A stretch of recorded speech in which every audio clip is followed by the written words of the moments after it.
My son and I love to watch this guy every afternoon on TSN4. It's Bryan Hayes.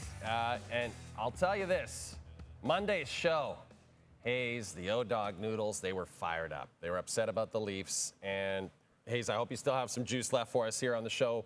We're going to get to the Leafs in a second. But I actually want to focus on something positive, okay? Let's talk about the Raptors. They just won their 8th straight game. They're 13-5 on the season. I specifically want to focus on Brandon Ingram. A lot of people, Brian, you know this. Even some people who work at this network and cover the Raptors were not that into this trade when it happened. Not that big on this trade when it happened. And who could blame him? Ingram, constantly injured. A tantalizing talent, always injured. And yet he comes into Toronto and has been absolutely, chef's kiss. 37 points on Monday night. How would you describe what you saw on Monday night?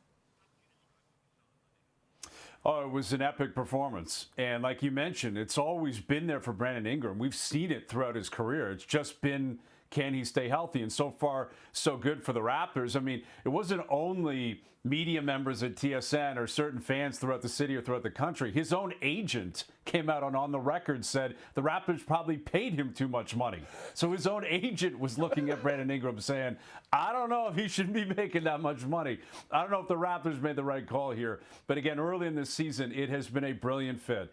Everything has come out, perfectly for the Raptors. To their credit, they've earned it, right? They've stayed healthy. That's a big part of sports in today's day and age, especially in the NBA.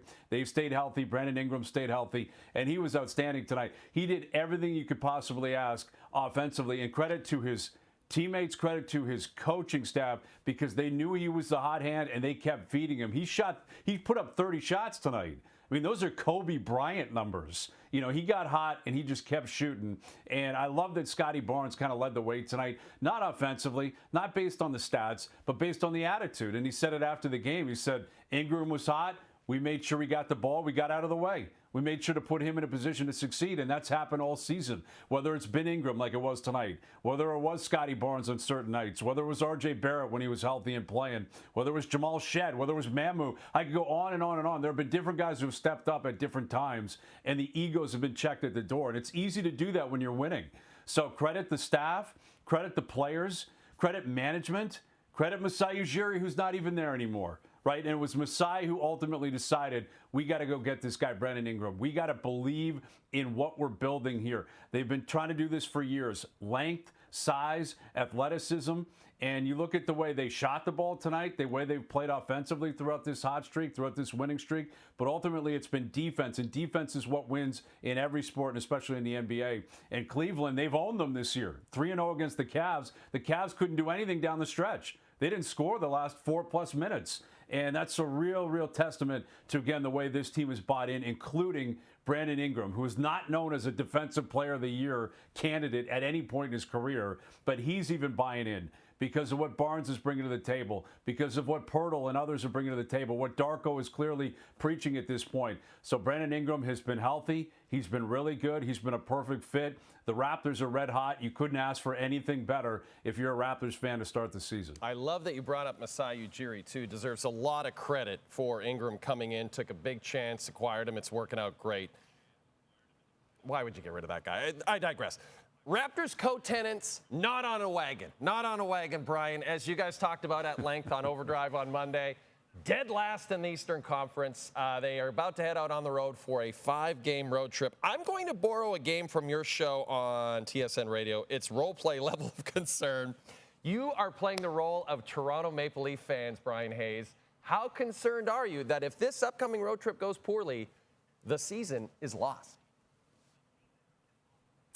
Well, if we're playing our game on Overdrive, it's Nick Cage. It is Nick Cage, and if you're an Overdrive fan, you understand that reference. If you're not, what that means is nuclear levels of concern, all right? Like nuclear levels of concern. As much concern as you can get if this continues to go south. And listen, they've won 1 game on the road this year. 1 game. So I think Leaf fans are bracing for impact here. But what you're really going to see over the next 5 games is they have to stop the bleeding. They have to. I came on your show last week. I think I came on your show the week before, Jay, and I said this has to be rock bottom. Like if you're going to get out of this and you're going to make a playoff push, you can't continue to sink. And this is truly it. This is a 5-game road trip. It actually started on Saturday night in Montreal, and it started as poorly as you possibly could. The Leafs were terrible at the Bell Center. But what's going to come out of this 5-game road trip, you presume, is some healthy bodies returning. You never know with the Leafs. You never know, because they're never forthright with any injury news. But you have to believe Matthews is going to return here. You have to believe Matthew Nyes will return. You have to believe Nicholas Wall will return. At some point soon, Carlo and maybe Stolarz return. And then they're healthy. And what comes with that is this kind of cloak that's been hanging over them, the injury excuse, which they haven't really played a lot. It is a reality. They have really suffered from a lot of injuries here. But once you get bodies back, if you continue to struggle, that's when all the cards will fall. And that's when it will feel different here than it has in a decade, because people are waiting to pounce. And quite frankly, Craig Berube, I think, has been let off the hook.